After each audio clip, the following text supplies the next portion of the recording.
Welcome to Ask Dr. Doreen. We're here with Dr. Doreen Granpeesheh. As I said before, there is no greater expert in the field of autism than, no, I'm telling the truth. Good morning. Thrilled to have you here with us. Thrilled always that you give us this time because you are a world-renowned expert in the field of autism. You've been working in this field for more than 30 years. As shocking as that sounds, it's the truth. And you've worked with all kinds of individuals on the spectrum, from very young babies up through senior citizens. Have helped so many families to see the progress that we all want to get to.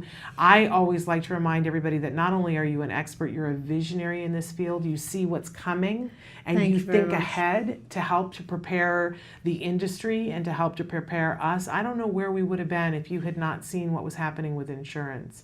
I honestly don't know where we would be. Well, we're very lucky because along the way we always have, I think, parents who make such a huge difference. As you know, we have one of those parents here, Bryce Myler, who's an incredible resource to us at CARD. Absolutely. Because of her insurance experience. And many parents, I mean, a lot of, and I really want to hear more about that scholarship as well, because it sounds so fantastic that you're mentioning. Amazing, amazing young man. We'll have to have you meet him. We need to invite him to come to Denim and Diamonds. He's an amazing young man who's doing all kinds of things. We're talking about Jason Cherry from Jason Cherry Racing, race car driver. That's amazing. That's incredible. And he's got a sibling. And he has a scholarship for siblings? Yes. Isn't that amazing? It is an incredible opportunity. What is it? There's just a monetary amount? Is that what it is? How amazing. And so people can apply for, because I was just talking to autism parents last night, and it always comes up when you have other children. Absolutely. How do you make sure that you give enough to other children when you've got autism going on with one child? That's right. And that I know families that had savings they had a baby, had savings put away for college. Right. And then child was diagnosed with autism. Right. And that money was supposed to be growing interest, and they said we have to use that money now to be able to get access to services. And when that comes along, when it's a financial thing and you're having to say, hey, this is money that we talked about using in 20 years, but you're using it now, that's hard. But think about when you're having to take away from other kids going to college, right? That's just absolutely amazing. Jason saw that need and said, hey, I want to do something so that the siblings don't feel like they lost out, and so the families don't feel like they're neurotypical we neglected kids. The other child. Exactly. I think it's fabulous. What a great idea. Isn't that a great idea? Yes, absolutely. We love him. We love his family. He's been very much a mover and a shaker. That's amazing. Does a lot of different things, but this is one thing in particular that we just applaud him. That's terrific. And I'm really happy to hear that you're also speaking with Mike Weiner. Yes. And I just want to say, of course, yes, City National Bank is lucky to have Mike Weiner. I met Mike, I don't know if you know this, but I met Mike in, I would say 91 or 2, maybe 92 or 3, something like that. Because he, at that time, their bank, he was with another bank, but their bank was below CARD's suite in Encino, the first CARD office, actually, And that's when I met him, and I have, he switched banks and I switched banks. All of CARD's business switched banks because of Mike. And he's a fantastic guy. I'm really glad you're interviewing him or talking to him. And he just goes, he does so much for us as a business, and just, cares about autism, even though he doesn't have a personal relationship with autism. But he's such a fantastic human being. He's just a wonderful human being. I'm really glad you're talking to him. We're thrilled that he's coming. I think sometimes when we talk to folks and we say, what's your connection with autism? Sometimes when they don't have one, they feel like, oh, well, and I always have to remind them, no, that makes you a rock star. Because you're here. I know why I'm here. Because I got a child, I didn't have a choice. Right. But for people who didn't have to have autism be their thing and choose for it to, we all revere them. Right, it's amazing. He's a great, terrific person. Is he actually coming in? He's going to be here. I'll get a chance to see him. Hopefully, yes. He's a little bit later in the hour. So, got it. Well, if I don't see him, please give him my best. I will make sure that he knows that you said nice things about him behind his back. Yes, I always like to tell much. when people say nice things. But yes, we've got got this big show, and we have you here, and you're going to be answering questions. I also want to say too that starting tomorrow we have a new segment that's going to be here on the show every Thursday, talking about awesome people who donate their time. Bonnie Yates is an awesome autism mom, and absolutely, she and the people in her law firm that she's with now have decided to donate some time every Thursday to be with us for just a short segment where they'll answer 1 or 2 legal questions. So you guys can be writing in right now for legal questions for tomorrow. I'll be honest with you, we've already picked the questions for tomorrow, but you can write in for the following week. If you have a legal question that needs, make sure that you tell us what part of the country you're in, if you're in the United States, or what other country you're in, so that we have some time to look up what the law is in your area, because it differs. It does differ, and that's wonderful. Isn't that wonderful? It's fantastic. I mean, gosh, free advice from Bonnie, that's incredible. Well, and just like, and I was just going to say, in this format, we can't really use the word advice, right? But to be able to talk to someone and get information, which is what we're about to do with Dr. Grampiche, even someone of Dr. Grampiche's expertise cannot give individual specific advice. Right. And no one can, just like Bonnie and the other lawyers, when they're with us, they won't be able to give you necessarily, they're not going to be able to give you advice on your case, but they'll be able to give you information. Right. And information is everything. Right. Absolutely everything. It's wonderful. Because then you get to decision tree and figure out, where do I go from here? Absolutely. What do I do from here? Absolutely. And a lot of times you're forced to pay to have that discussion. Definitely. And this will help you so that when you do get to the expert that you're going to pay to spend time with, you'll know what question to ask and where on the decision tree to go. Perfect. So we appreciate you, and we appreciate Bonnie for being our It's experts who are here with us and on call. So I want to start by getting to a question that has been written in a couple of weeks in a row. Okay. That so they really want to know the answer to this. Hi, Dr. Doreen and Shannon. How do we get our teen to listen into dinner conversations? He interrupts when he wants to get his thought or question out, nothing to do with the topic. He says he's not interested in what we're talking about, and thank you for your amazing show. It's a pleasure. Thank you for writing in and being persistent. Yes. So there's a couple of different things I can think of right now for this. One is, I don't know if you've ever been to Forrest Gump restaurants, or Bubba Gump restaurants. Yes. And they have this sign that you put up that's like, I think it says stay or run, Forrest run, or have you been to one of the restaurants? No, I can't say that or I have. Forrest stop, I think it is. And it has a thing in the middle of the table, and you put Forrest run when you want the server to come up to you. Oh. And it's a big green sign, and then you flip it to like stop when you don't need anything. Okay. So that's one way of doing this, is that you basically just have kind of a some sort of visual, whether, let's say, it could be a green sign that says your turn, and then a red sign on the back of it that says our turn. And you essentially, what you do is you just start, when you're having a conversation with your spouse or someone else at the table, you have the red sign up so that it's our turn, and you have your conversation, and as soon as you're finished, you turn it over, and now it's his turn. And he gets it very clearly that we have to take turns and we can't interrupt each other. So that's one thing that will help the concept of him and then you can gradually fade the sign out, because initially you're putting the sign there just so that it is a clear signal. It's like a clear, what we call discriminative stimulus, SD, that will give him the understanding that he can and cannot speak or share his point of view at certain times. So taking turns, this is an easy way to teach that. However, having him actually listen to you is a different thing. Like we have a lot of our kids. A long time ago, I came to realize that part of the problem with autism, or one of the things about autism, is this whole idiosyncratic behavior that our kids have, which is they're so in their own world that they're not really interested in your world. They're just into their own world. So they kind of see things only from their own perspective, and it's very, very hard for them to see your side of things. So after you have the turn-taking thing under control, what I would do next is And after you've kind of started to, once you've faded out the signs, and take a long time to fade out the sign, gradually making the sign smaller, smaller, smaller, so that it's like a tiny thing, and maybe maintain that for a long period of time, just so it's clearer for him. If he interrupts again, make the sign bigger again, go back to the basics and start fading out again.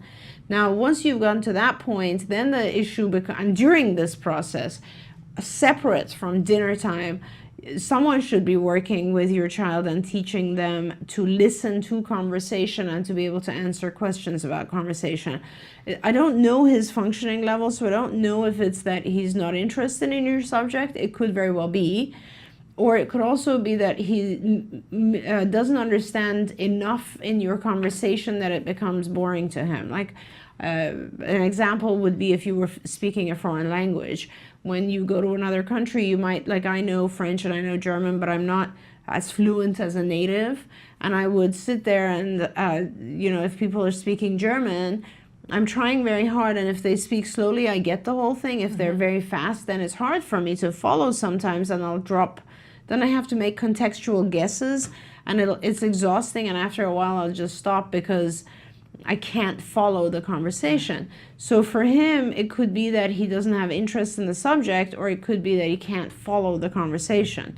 So you have to determine which one it is. If it's too rapid for him, then you need to slow down. You need to work on things like vocabulary.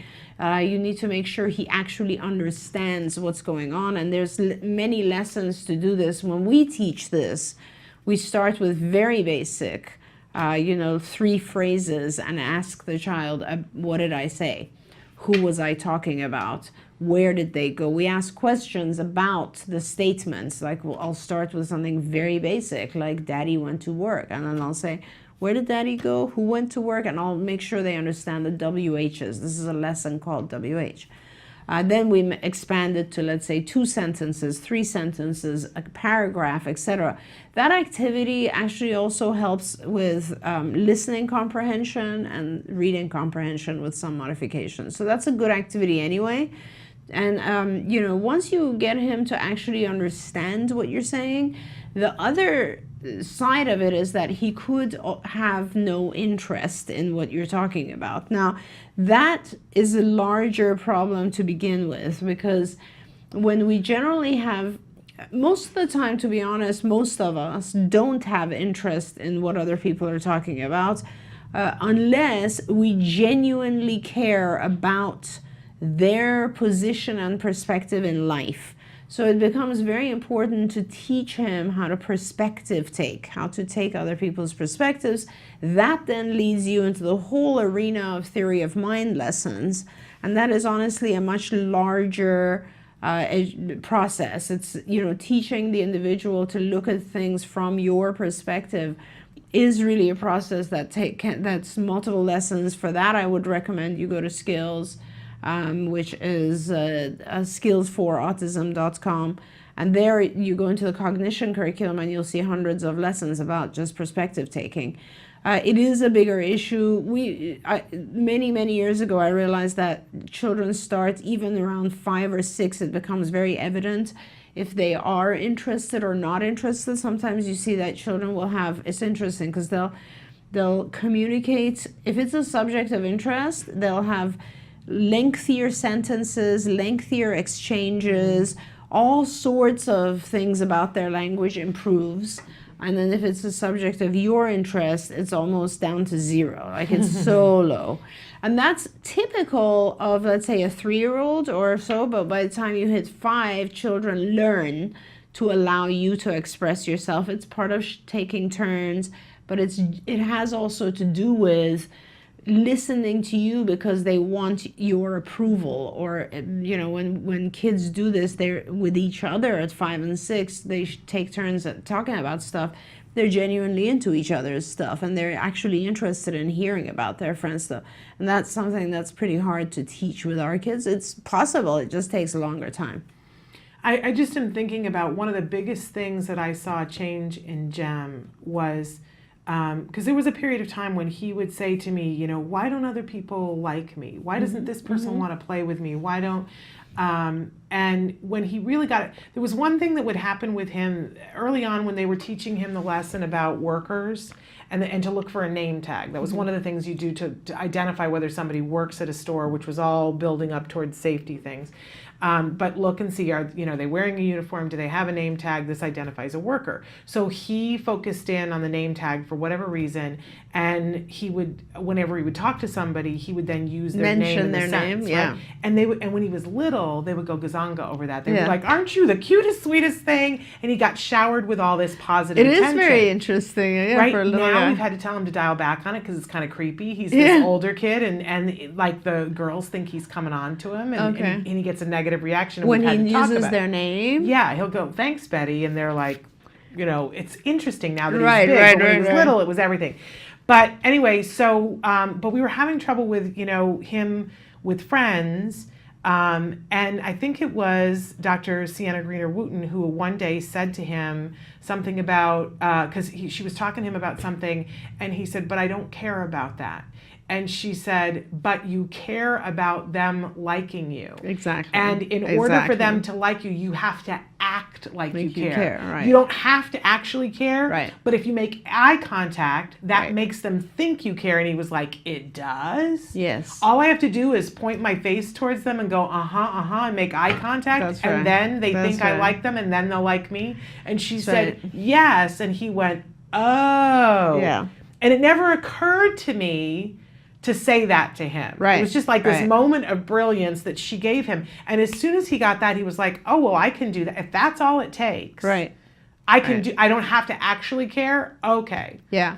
And after a while, then, if you do actually attend, you start to care because you engage in their story. Exactly. Yeah. So it's But- interesting. But it was a nice place for him to jump in. There are times I love, even on the show, when we had a 14-year-old who was on the spectrum, who is an actor and getting ready to go do a Broadway Cares program. He was with us Wonderful. 2 weeks ago. First individual with autism who's been chosen to do this. He's going to New York to do it. And I was sitting here talking with his dad, and he so reminds me of Jem in some ways. And at one point, it was clear that we were waxing on, and he was not. And I said, "Are we boring you?" And we got the typical autism response, which I love because they're honest. He was like, "Yeah." Right? That's great. Yes, you are boring me. Because it's the truth. No, it is the truth, absolutely. And if you look at the way we interact with each other, there's a lot of stuff we say which isn't true. Right. Right. Have you seen that movie, the history of lying, or the story of lying? Yeah. And then you realize, we lie all the time. All the time. But teaching them, I personally, I don't want to change the thing about when they admit that something is boring. But Absolutely. some people's feelings will be hurt. Yeah, and so to go back to answering this question, I think you initially start by just signaling the exchanges, giving your child a signal for when it's okay to take turns. And then you work on understanding, and then you, just as Shannon said, over time, we learn to actually show interest. Whether that's fake, or usually when you fake it for a little while, you actually start to become interested as long as you can understand it. Because then you're listening to someone else's story, and also because then you can answer questions about the story and you're knowledgeable. It's the knowledge that matters. I might ask you, "How are you?" I'm not really interested in asking 500 people, "How are you?" but I do during the course of the day. Then if someone says something outside of the ordinary, then it's usually is something that I will remember, that is something that matters to me, that I'll tell someone else. And so that's kind of how we in society become reinforced to continue to interact and ask other people various things. That's social reinforcement. All right, we're going to take a short break, and when we come back, we're going to put together a series of questions that have to do with interactions and perspective taking in emergency situations having to do with police and those kinds of things. So stick with us. This is an important topic. We're going to be back with more Ask Dr. Doreen after these messages.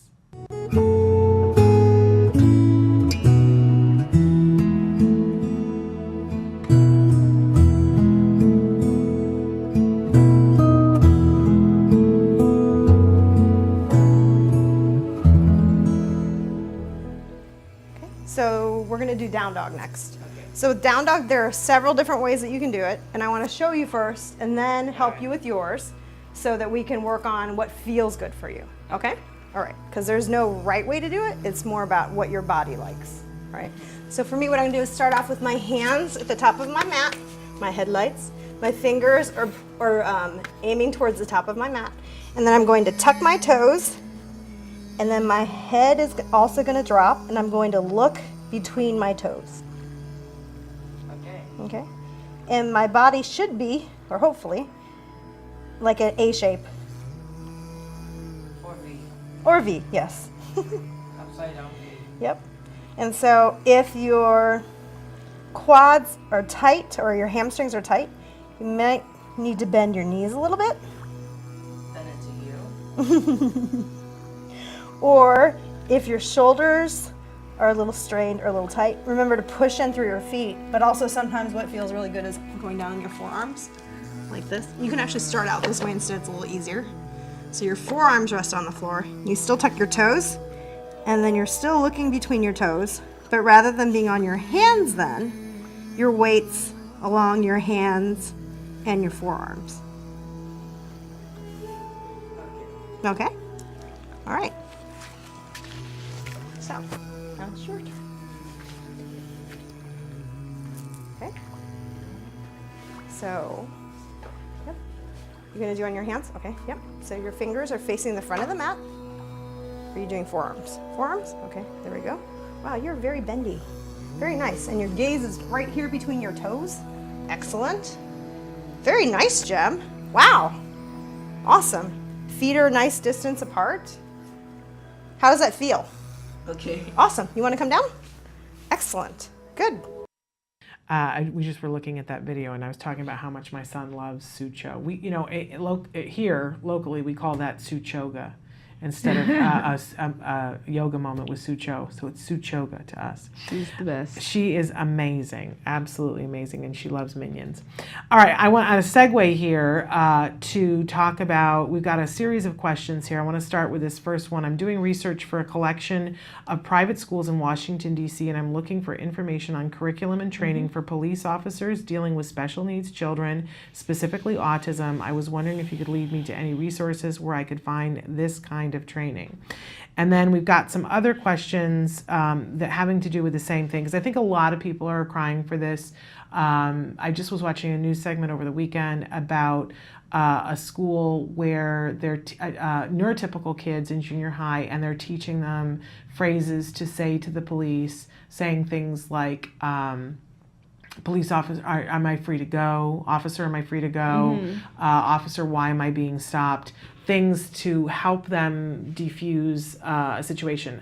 I don't know about you, but I think it's really important that we do that kind of stuff on both sides. Definitely. I think it's all too easy to point and go, well, the police should, but, you know, and we need training for the police, but we also need training for our kids. Absolutely. So we do know some resources between the two of us. Yes, we do. Do you want to start? Well, we, a few years ago, I'm very passionate about teaching our first responders as a whole what autism is and what are some of the behaviors that accompany autism.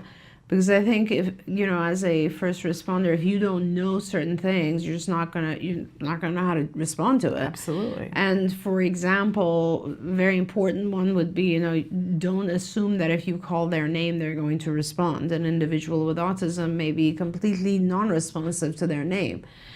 So it's very important for you to not react if you call out their name and they don't respond. So it's very hard. I feel like I should say the second question too, because Sure. I feel like you're already answering part of that. Dr. Doreen, thank you for your wisdom. Are there simple steps to teach or inform a neurotypical person on how to recognize special needs population and not jump to conclusions that they are odd or unpredictable behavior is dangerous? What if a special needs person is so stressed that listening to simple commands from a police officer is just not getting through? And they said, bless your heart for all you do, all the That's work you wonderful.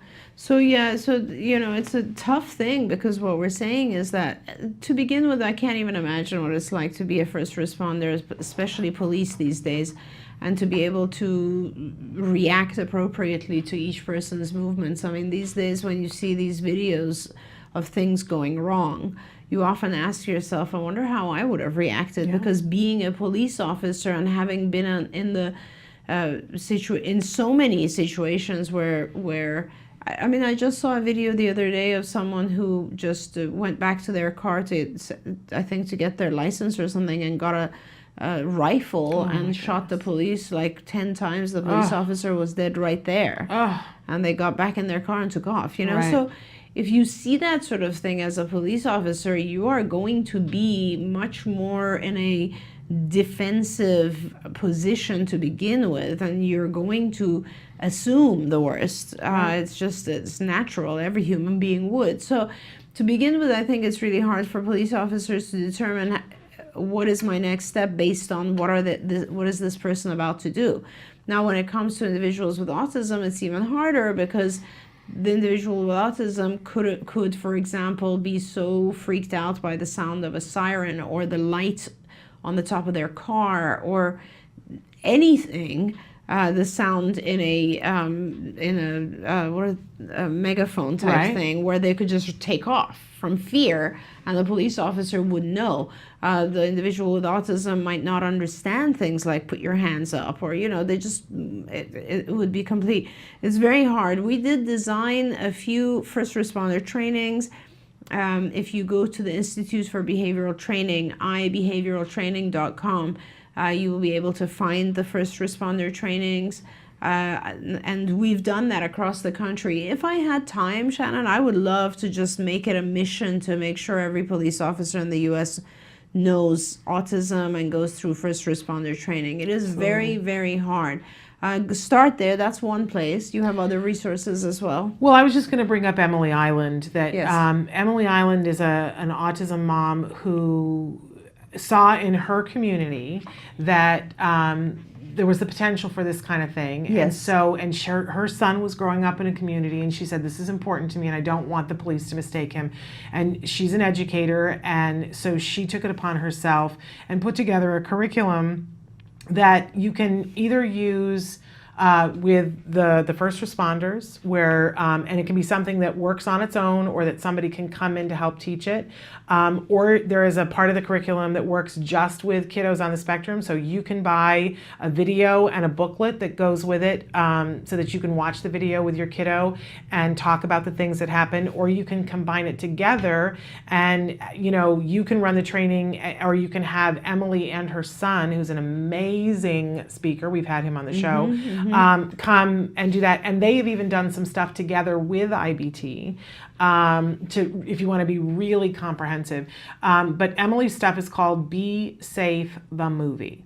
So Be Safe the Movie. That's wonderful. And I'll tell you the other layer of it. You want to talk about Emily walking her walk.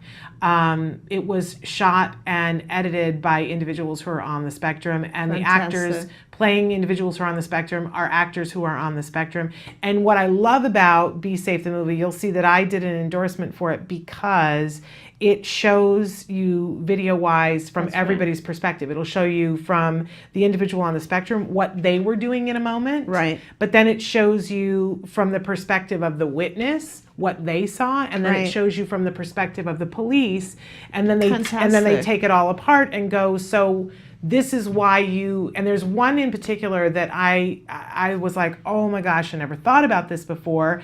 They show a kid going into a store and with his skateboard, and he buys a soda, and then he's down the sidewalk, and then at a store close by, another kid with a t-shirt on and a skateboard goes in and robs the store. We get to hear the APB going over the police report saying a kid with wearing a t-shirt with a skateboard, and we see the police pull over our kid and draw guns. Right. And in that moment of watching it, I was like, oh my gosh. And the police say, put your hands on your head. And, if we don't talk to our kids, what would our kids do? They see a gun pulled, they're going to run. Yeah. Which would have escalated it. So they tear the whole thing apart, and they have several different scenarios that they show. So that's Be Safe the Movie. And there's a whole curriculum. That's fantastic. And Emily loves to go places.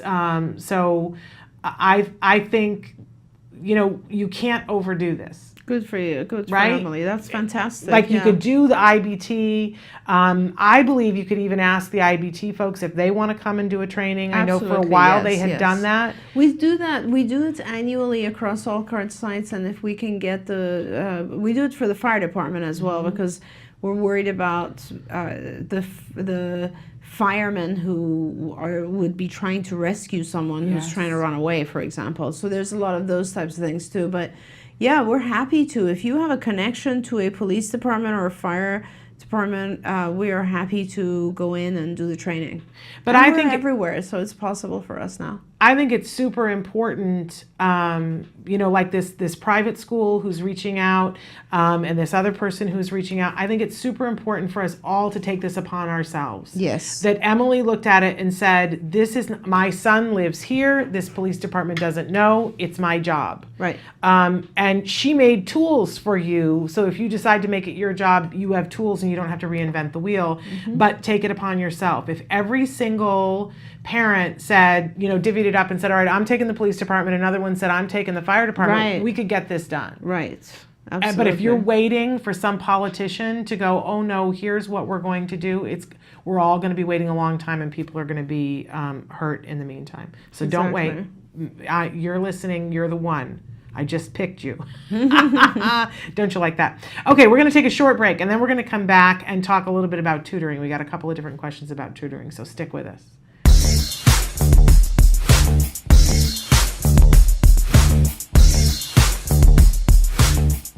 Parent to parent, you might be asking yourself, how on earth can I afford ABA therapy for my child? Well, the short answer is you can't. No one can. It's really expensive and it's overwhelming to most families. But the story doesn't end there, fortunately. The first thing that I want you to think about is tapping insurance resources. So many insurance companies are paying for ABA therapy right now. So that's your first best bet. Make sure and see if your insurance company is providing benefits for ABA therapy and check back often. Now, if you see that you don't have insurance right now for ABA, don't panic. There are still other resources. The next place to go is to your local support groups and ask them what local resources there are. That's a great place to ask for information because often states and even counties have support for ABA. And then beyond that, you might consider applying for grants. There are many fabulous grants out there to help you to get support for your ABA therapy. But most important, it's absolutely essential that you get ABA services for your child. We know that that's essential for all of our children and that you won't be able to do it on your own. So seek out those services and support groups that will help you to fund your ABA journey. It's really important to remember that all behaviors happen for a reason.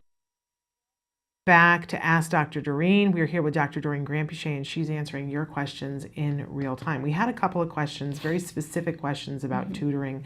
Somebody wrote and said, hello, Shannon. There was a woman on your program sometime this year. She runs an academic tutoring program. I don't remember her name or the name of her program. I believe she has 2 locations, both somewhere in the Valley. I didn't take down her information. I was thinking I didn't think I'd need it at the time. I do now with my 2nd grader with ASD. Do you remember who I'm talking about? She goes on to say where she lives, which I'm not going to say where she lives because I'm going to say to her, you live where I live. And I keep that private.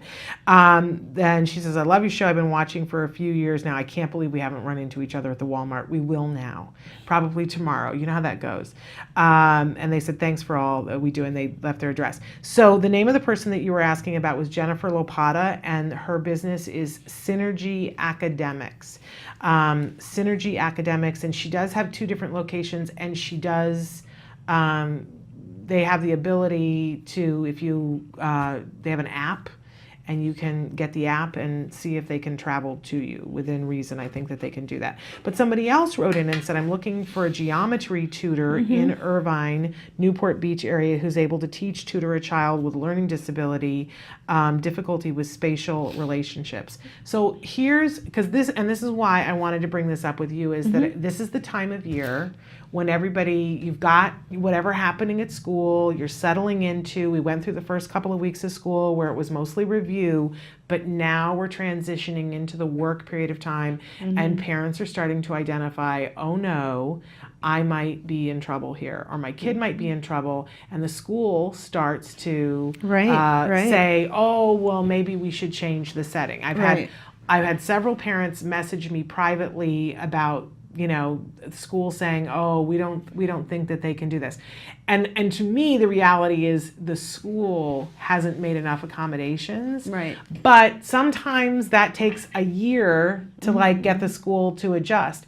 And in the meantime, we need help. There was a parent last night that was a regular here on the show that was writing about homework time and what a battle it is. And all of us were writing in and saying, oh, sister, I feel you. We have been there. And so I'd love to hear from you a little bit about the battle, about academics, and because I never know, should we get someone who is trained in ABA, because it feels like if we just get a tutor, then they don't know how to teach our kids. They know the content, but sometimes we get an ABA person and they don't know the content. Right, that's the problem. So the issue, I think, for us, and obviously I'd love to be able to do tutoring at CARD. We have about 3,000 therapists now, or maybe even more, but the problem is that most of our funding comes from insurance now, and they won't allow us to do academic tutoring. In other words, it's not classified as medical necessity. If the parents paid for it privately, because we're paying for it privately. Of course. But then the amount that you'd have to pay would be higher, because the cost of a trained ABA therapist, maintaining them at CARD, is actually a lot higher, because we also give them benefits, 401k, insurance, you name it. So really, it's always plus 30%, or 40% when it comes to a therapist. So what is the general I can cost? tell you the going rate for the superlative here in Los Angeles for people who know the curriculum is $75 an hour. Oh, geez. So that's when there's superlative. I can think of, because last year when we needed to do some tutoring, we found somebody who's amazing who we've not been able to get on the show because she's way too busy. Right. So we could provide it probably at any kind of academic tutoring, as long as we had people who had expertise in those areas. And our price would probably be about $40 an hour. So you're saying, I think you'd have people lining up. Okay. So, well, that's really good to know, because, for us it would be, it would also perhaps see, one of the biggest challenges we have, Shannon, is that our therapists are always looking for more hours, and when our kids are in class, in school, all of our therapists are free. Right? They don't have any child to work with because the kids are in school. So it's very, very hard for us to keep and one of our recent analyses of our database showed that, it's kind of a research study that we're about to publish now, which basically showed that therapists in this field, ABA trained therapists, they will stay much, much, much longer, years and years longer, if they actually have at any given time 15 hours a week of work. Right. And what happens is, when we hire our people, we want to give them 15 hours a week of work, but once the children hit age 3, 4, 5 and go to school, then it's very hard to, then the hours are like, as good as these guys are, they have big blocks of time in their schedule, so it's very difficult. So, I would love to, and I will go back to operations today and talk about the possibility of doing academic tutoring, because I think that we obviously, with 3,000 therapists in every given office, there's going to be some expertise. I already know several of my folks who are very good. They majored in mathematics in school.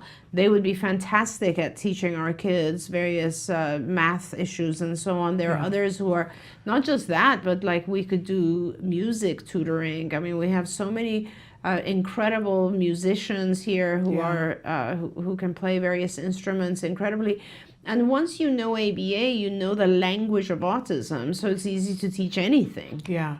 Well, and we need people to teach math, that's for sure, because Yes. a lot of the math teachers, they just don't know how to make it sing for our kids. Right, and we even at CARD went ahead in skills, as you know, in the academic Yes. curriculum, we went ahead and put in multiple lessons for the math portion as well. So, I mean, we do have math and English in skills, and if we were allowed to, we would definitely be teaching those. Because the other thing that we need for sure is reading comprehension. Yes, and that's a That's- big area that we will all work on. Yes. But again, it's the problem for us becomes the restrictions that we have from funding. Oh no, if I think it was abundantly clear to parents that this is strictly private pay. Private pay.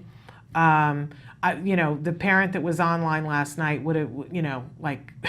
And do you think that parents would be willing to, like, they expect most of what you now get tutoring is in home, right? No, most of it is drop off. It's drop off. It is drop off. So if it happened at the center, I mean, I think you're going to have people who want It's like both, places but like Huntington. but people are very used to the drop off thing, because that's just how that works. Right. Because those people can't travel for the same reasons, that it's difficult to get therapists to go. It was difficult for those Absolutely. people. But for this person who is in Irvine, Newport Beach, is Okay. it possible that the office that might have somebody who could help her with the difficulty with spatial relationships It's in possible. a tutor capacity? It's possible, and we will. What if you could send your information to Shannon? Then what I will do is we have several offices around there. So now we have Irvine and actually San Juan Capistrano and Garden Grove's relatively close. So, and I think we have others that I don't even know their names anymore of the locations. But what I'll do is I will contact the operations managers, or actually, you know what, tomorrow is Thursday. I talk to the liaisons Okay. for all the offices and I'll ask them to post and see if there's anyone with expertise in geometry. Okay, fabulous.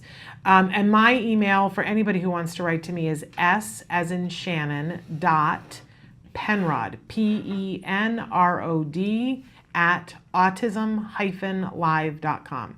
You can always write to me sometimes in the live feature, it cuts you off after 1,000 characters. And if you want to, you can always write a long message to me at that email. And it would be kind of helpful for me if some of our viewers who are listening right now, if they were to also write into you perhaps and say, yes, if we had, that this would be a service of interest to them. It's Okay. kind of, I need to take a poll a little bit before I produce a whole new service. I sort of would love I think to we should hear. put something on Facebook and see, That's a great idea as well. maybe one of those chimp quizzes. I don't know what they are. We'll put a quiz. We'll work that out. I want to move to a question that came in on the live feature since we started. Hey, Shannon and Dr. Doreen, West Virginia mom here. One of my daughter's new programs in skills is opposites. She's struggling tremendously, and I'm having a difficult time getting her to understand what exactly I want. What is the most effective way to teach opposites? Thanks a bunch, and we love y'all, and we love you back. Love you back. Opposites is a pretty easy program. So if she's struggling, then you gotta drop down to the basics. I'm not sure what material or what level you're at, but when you start opposites, you will start with, let me just go all the way back to the precursor lessons in my head.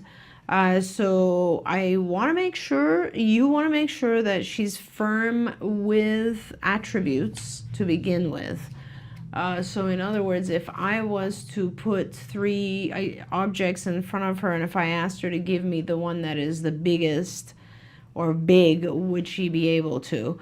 Make sure the attributes are firm before you start teaching those attributes in opposite form. So go all the way back to that and use 3-dimensional objects. That's also very important to identify small, big, etc. And once you have those, or long, short, things that are very basic opposites, and also always use the 3D, the 3-dimensional objects, and then go to the very receptive form of opposites, which is, start with just the attributes, give me big, give me small, and then start to have the most drastic, so a very large cup and a very small cup, and say, you know, if you're going to say, give me big, give me small, and then just say, what is the opposite of?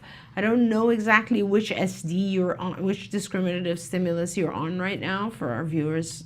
And if you just go back a few steps and get the prerequisites tightened up, I guess. Or if you want, write more into Shannon about exactly what stage she gets stuck at so I can guide you. But opposites is not really a program that should be too difficult. It's possible you've moved forward too fast. You know, I love it when I look at something, I go, oh yeah, no, that's hard. And you go, no, that's easy. Yeah, well, some I programs are hard. Some programs are like, you know, like you look at things like perspective taking programs are just very hard, or observational learning programs are hard, but opposites is not one of them. That's like a fun, easy, basic program. Okay. I always think of all the different stimuli that got used with my child. I know, good because Lord. I would not have thought, because I know that this is a parent who's trying to do it on her own. Right. And I just want to say, when I think about the amount of different stimuli that got used, it's mind-boggling to me. Oh my So, gosh. you know, when I think about when they taught opposites, all the different books, and that what you always say, every moment is a learning opportunity. Mm-hmm. So if we were out and we were walking, pointing out opposites, giving every single opportunity, all the different books, we would go to the library and get books and open books and go, you know, here's this and this. There are books on opposites that make it clear, but then you go to other books that aren't. So my thing is, are you using enough varied stimuli, and have you put enough opportunity into things? Because if I was on my own, that's what I would not have thought of. Okay, so moving on here, I want to, and thank you so much for writing.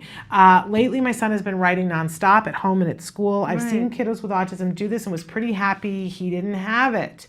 He had no interest in writing, only in music. I've not heard of it being developed so late. He is 8. Any thoughts or research that you know of to look into managing it while it's still a new behavior? So I'm going to need this parent to write back in, because I am not sure what they mean by writing nonstop. I haven't seen writing nonstop. I have seen air writing. I don't know if you're referring to writing in the air like this, or if the child is just writing. If it's just writing, I don't necessarily see it as a bad thing, as long as you can contain it to, you can transition to other activities. So perhaps I think I need this parent to elaborate a little bit more what they're concerned about and exactly define the behavior for me a little bit better. Okay, so please write in if you are watching right now. And I'm going to keep an eye on the crawl to give us more information about that. But I'm going to move on to the next one. I have a son with Asperger's who's a senior in high school. He's very high functioning, although he does have trouble spitting out sentences. Not sure if that is because of autism or epilepsy meds. Anyway, he has struggled with his sexuality, about making inappropriate comments or jokes. Any help on how to deal?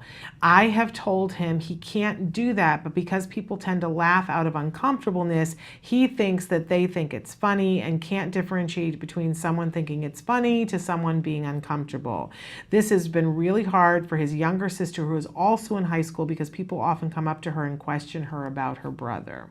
Yes. A sticky one. It is a sticky one, and I think so many times it's so much harder to teach these individual things when we haven't had the opportunity to teach them more basic things. Because there's one thing if I've had a child when they're very young and I can teach them all the different aspects of understanding how to, again, this goes to reading other people's perspectives, understanding other people's perspectives. So there's a short-term solution and there's a long-term solution, and we can briefly talk about both.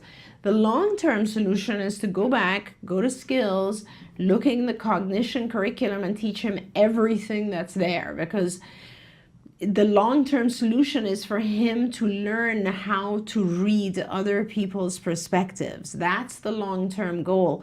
If he was to look at things from someone else's perspective and saw it as ridiculous, like what this person is saying it's not cool, it's not something that they should be. It's embarrassing. If he could understand all of that, if he could actually read other people's laughter to understand they're laughing at him and not with him, he would probably stop. Because a lot of times with our kids with Asperger's, it's so important to them to understand, to gain friendship, to be popular. It is important to them. And they just don't realize that what they're doing is inappropriate. So the long-term goal is to teach him perspective taking. The short-term goal, take every scenario that you can think of or that the sibling sees and write them down and literally practice them with him, and sit down and explain to him. Again, I use comic strips when I do this, where you draw just a stick figure which is him and a stick figure which is the other person, and then you will write in the speech bubble what he said, and then you'll put a thought bubble of what this person thought, and then you'll say what they said, and then how does that make him feel, and you start going back and forth and describing three things, which is their thoughts, their speech, and their feelings, for him and for the other person, and you take turns. That's called comic strips. We have that in our skills curriculum as well. That helps our kids try to just visualize how other people are seeing the issue, how they're reacting to it, and it helps him understand that what he's saying is not necessarily funny, but it's making others feel uncomfortable. Other things you can do is you can simply practice with him and have two cards that one says funny and one says uncomfortable, and when he says something like that, hold up the one, and he might be shocked to learn how many things he does or says that make other people feel uncomfortable. You can teach him the short term, but it won't generalize, it won't apply to every new situation unless you teach him to how to take other people's perspective. That's the problem. And that's why it takes a very long time. Even if we are to teach, when we want to teach our kids how to take someone else's perspective, it takes ages, because we have to teach them numerous scenarios. And this stuff, just so you know, you would be fascinated if you got on skills and you went into the higher curriculum areas, so cognition, executive functioning, and social. You'll be amazed at how much of this stuff there is and how many different lessons. And you'll, as a parent, you'll be like, oh my gosh, that's him. I need to teach this. And instead of me giving you like a quick fix, which isn't really going to be permanent or long term, then you can approach each of the areas that affect this and result in this. And then in long term, he'll read other people better. And it really is amazing how it works. It really is amazing. But there's so many things, if you think about it, Shannon, that we naturally do. Like we read other people's facial expressions, their body language, their tone. And all of those things vary based on the setting that we're in. If it's one individual versus a group, we read their comments, we understand irony, we understand satire. There's so much that goes into communication. Emphasis, like I just did, so much, There's so much that goes into everything we utter or everything we say, and it's very hard, and you have to take your time to teach it to our kids. But I have to say, Jem and I had a conversation in the car on Monday night where he brought something up, and I said to him, I said, what's stunning to me is that I remember when he was in kindergarten and he didn't know the days of the week, and nor did he have an idea. There was one little girl that they were lining up for kindergarten, and the teacher was doing something, and one of his classmates who was neurotypical said, teacher, it's Thursday, and on Thursday we do this. And I stood there for a moment and I thought, oh, Jem doesn't know it's Thursday, and he doesn't know that Thursday we do something different than Tuesday, and is he ever going to be there? It just seemed like there were so many things that were going to be so overwhelming. But because he did those lessons and skills, all of them, he was talking to me, and he said he was talking about something that involved inference, and that he was putting three things together and saying, but that's inappropriate for this person, so we wouldn't talk about that. Like, it all comes together because it's so brilliantly done. And I just want to say that to people, like, I know it feels overwhelming when you look at all the lessons, but if you just work the lessons, they get there. It does work. And before you know it, you start to develop a sense of being able to see what's actually going on. Like, Yes, I'll where give the you an holes example. are. Where the holes are. And it's like when you were telling the story earlier about how when Jem was little, he would call people by their name. Yes. And people thought it's cute. Okay. Yeah. And then you said now that he's a grown up, he's not really a grown up, but he looks like He looks a grown like a grown up. And he says that it's not. So, you know, I was thinking, immediately I was thinking, oh, all he has to do is change it to ma'am or sir, and they'll be fine. Oh, isn't that It's an issue of respect that changes from a Yes. little child to a big child. That's what changes. Yeah. So it's being able to pick up those things real Yes. quickly becomes part of you, because those 3 areas of the curriculum, the advanced cognition stuff, just teaches you to think like our kids think, and because you know that it just teaches you to solve problems a lot faster with these things. So Absolutely. you know, this is a big issue. I completely get it, but get into the cognition curriculum on skills. You will enjoy it so much. It'll answer every question you possibly have. I know we're out of time, but somebody wrote in and said, Shannon and Dr. Doreen, an idea for therapists while kids are in school, would love to have an undercover ABA observer data taker for high school, or even someone to discreetly prompt hand signals, text messages needed, and someone to lead, encourage, and club group activity. Thank you so much. And that came from my I haircut agree. mama. I totally agree. That's something CARD has done. We do that for whenever our kids are funded by schools. We're in schools where we have a lot of incognito therapists in schools, the unknown shadows. Where the kid doesn't even know the shadow is there, so that Yeah. they can take real data. Right. So we've done that a lot. Unfortunately, more and more schools don't allow individuals in the schools, and more the funding from schools is cut out. So Yeah. But you know, absolutely, when our CARD parents request us to go to school, and if the school permits, we're in there for sure. Yeah, absolutely. But you're right. It's a great thing to have. Okay, we didn't hear back from that other parent, but maybe we'll hear back from them later on in the week. Great. We're out of time, unfortunately, but we have other things that we need to move on Thank to, you and so you have much. other things that you need to do, and I know Always that. fun being We here. thank you so much for being Thank here you and very giving us much. so much hope and information.